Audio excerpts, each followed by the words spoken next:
Hello! For this growing series, we are looking to the summer ahead. Mid to late winter is the time to plant out fruit bushes to ensure enough time for them to produce fruits this incoming summer. A little bit of planning just now will reap great rewards, generating purposeful and light-weighted activity, an anticipation for tomorrow, social interaction, and not to mention the extension activities over the coming months with the ongoing care, harvesting, and eventual use of the fruit crops. And we don't need an orchard or fruit field or a skyscraper terrace. Keep the gardening activity accessible and visible, enabling all to see and watch with interest, as even the smallest of patios can grow a wee selection of fruit. Ideally, a south-facing patio or one that gets half the day in summer sunlight will reward in fruit production.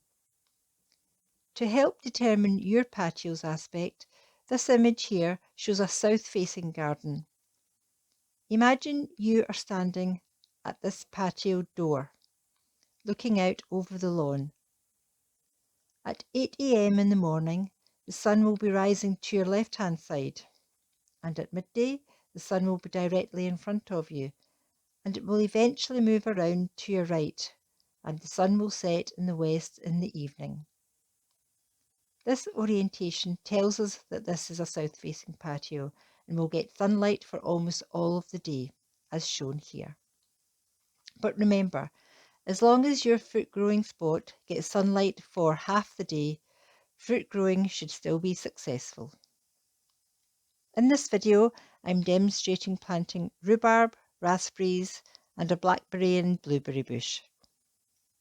I know that it will be a year or two before I enjoy the rhubarb, but the others I should harvest a crop this summer. First up is rhubarb, but first things are first.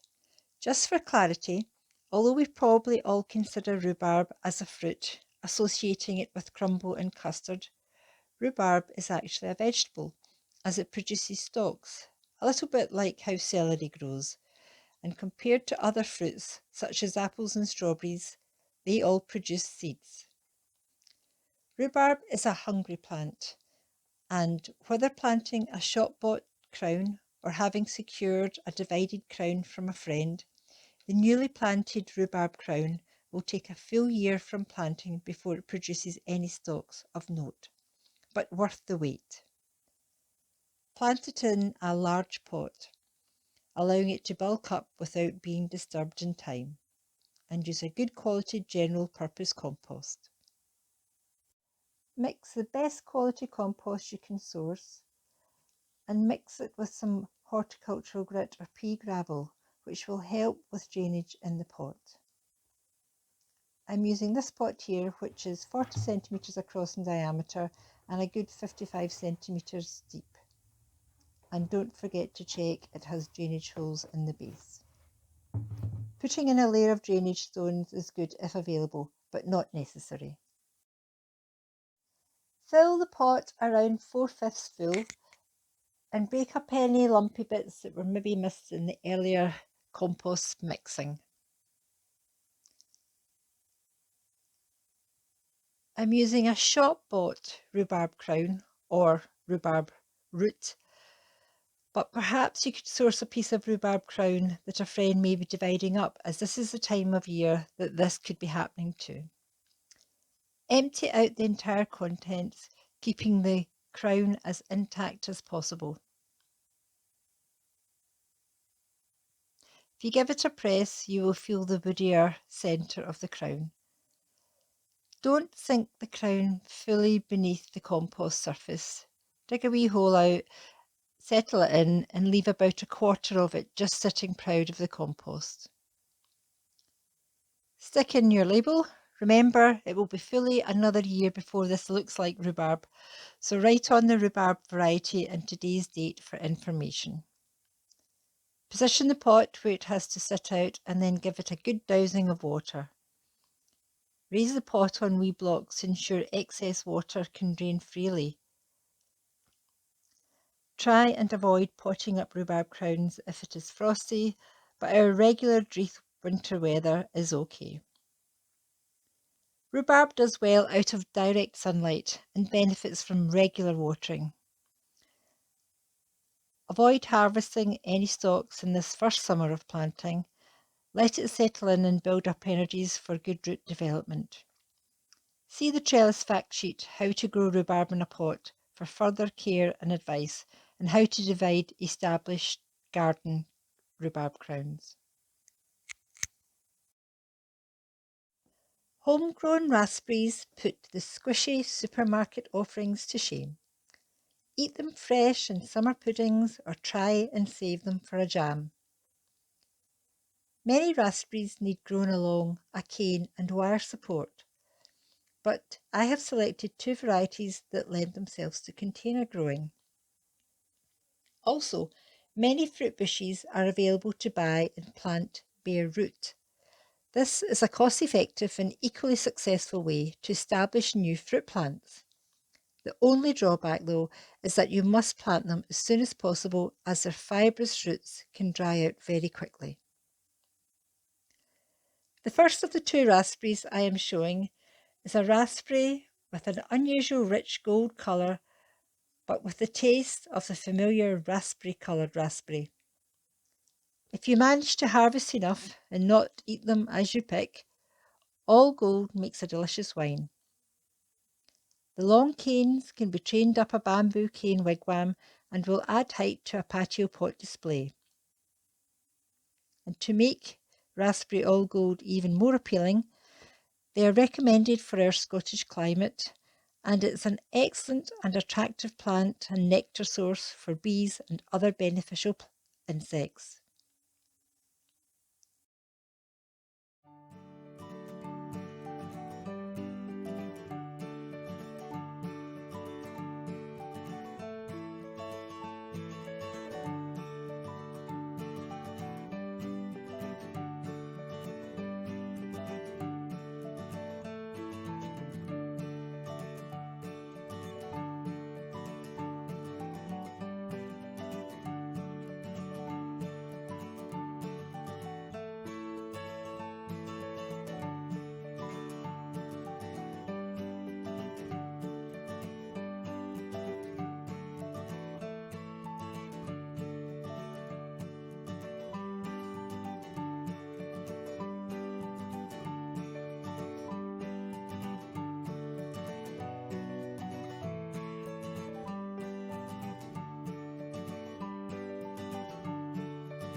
Now for Raspberry Summer Lovers Patio Red. This variety is new to me. It claims to be compact growing and ideal for a patio pot, requiring no staking and producing plump, juicy raspberries. It fruits from the current year's growth of canes, therefore requiring minimal care. This is a 2 litre pot grown plant I have here, and I've already part filled this 35 cm diameter pot with drainage pieces and the compost as before. Hold the canes firmly and squeeze the pot a little and the root ball should just pop out. This is a nice healthy looking root system. Just placing it in the centre of the pot and now filling up the void with more compost. Firming the compost in as I go. Just a little bit more, ensuring that the height of new compost sits at the same level as the compost that the canes were already growing out of. Make sure and leave a 2 cm gap between the lip of the pot and the compost to allow adequate space to water into, which prevents compost from being washed over the sides, which in time will expose the top delicate roots, as well as being a waste of water and the plant will not get the water it needs. Remember to pop in the label for information. Apply a top layer of bark mulch or garden compost, and this will help trap moisture. A regular supply of moisture is important to ensure you don't get a crop of tiny, tasteless and tough fruits. Now to the blackberry, or the bramble for us Scots. Blackberry Little Black Prince is compact, reputed to be the world's first compact blackberry, making it ideal for patio pot growing to about 1 metre tall and 60 centimetres wide. It's thornless, so there's no jagginess, and it's also self-fertile, so a second different blackberry bush is not needed for it to make its bountiful berries. And I'm really looking forward to the taste testing part to confirm if they're as flavoursome as they are described. My pot is already filled with drainage stones and the compost mix, and I'm setting the pot and plant on top of the compost and now filling in the void. I'm cheating and tipping in loads out of my truck, but you can use your hands or a scoop to fill the compost level almost to the height of the pot. Remember that 2 centimetre watering gap.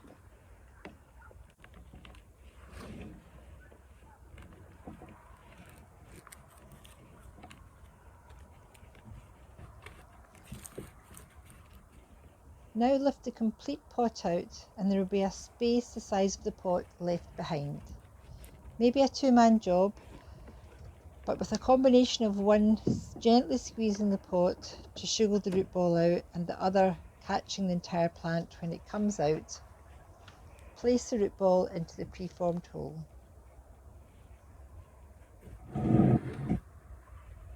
This is just sitting a wee bit high. I'm going to remove some of the compost.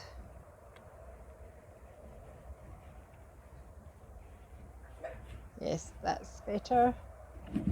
And I'll now fill in the rest of the void with more compost.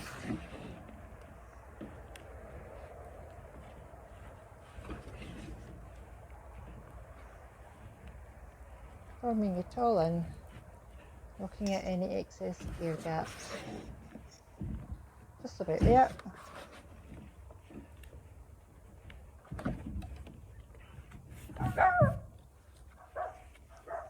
And of course, the label.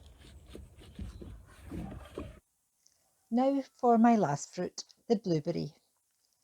Blueberries are considered a superfruit, not only for their health boosting properties, but because they make a great choice as a patio plant, earning their place of interest through all 4 seasons, with clusters of tiny white bell-like flowers in late spring, with the blue fruits following in summer, the orangey red leaf colour developing in autumn, before the leaves drop, showing off a network of coloured stems in winter time. A little late winter pruning will keep them in good shape and productive for the incoming growing season.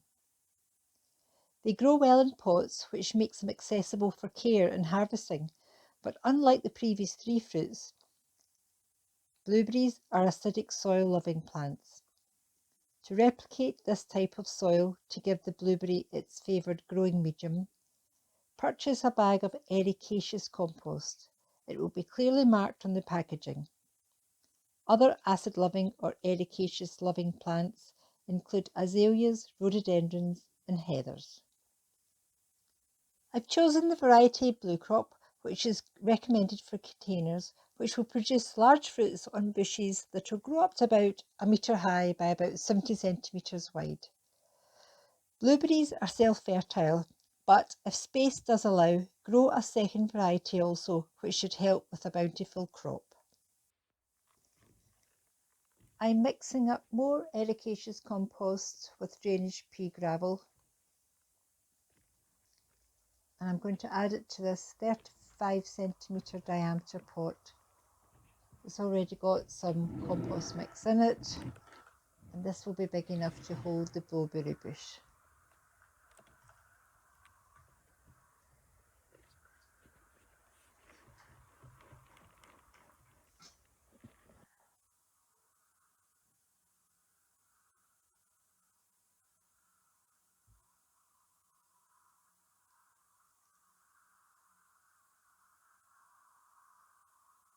again, a squeeze and a shiggle should get the root ball out of the pot.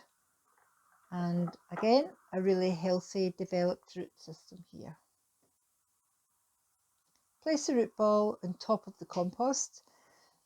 I'm taking off this wee weed suppressant membrane. You can keep it on if you prefer. And I'll continue filling up the pot as I did before. Filling in the void and compacting the compost down, not too firmly, but enough to knock out any excess air gaps.